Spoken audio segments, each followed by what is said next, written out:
Now, Heartland Sports with Todd Richards. Merry Christmas, everyone. The Ohio Valley Conference and Missouri Valley Conference seasons are underway. I recently talked some MVC hoops with SIU head coach Scott Nagy. Well, Coach Scott Nagy, thanks for making some time with me. A little one-on-one here, and we're going to start off with this being your second year. How much different is it from your first year to second year? A lot different. You know, when I came in last year, I had one coach with me that had been with me a few years, but everybody else that we either coached or coached with, it was the first time they had been with me. And having the staff completely back and having 6 players that were with us helps a lot because they can all teach the new guys.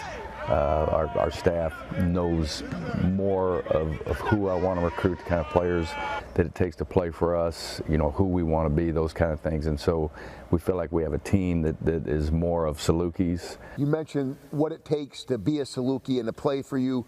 What are some of those characteristics?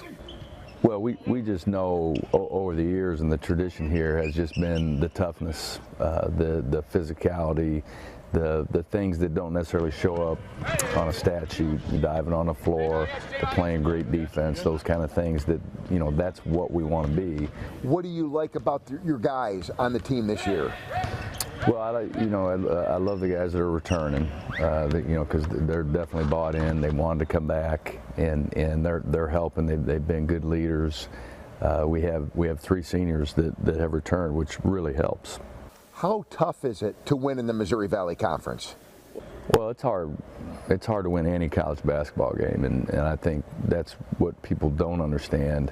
And it, you know, now in the era of NIL, they just think if you're, you know, if players are receiving money, then you should win. Well, every team has players that are receiving money, and so things really aren't any different in that regard. All right, tonight at 10, we'll talk some OVC hoops with SEMO head coach Brad Korn.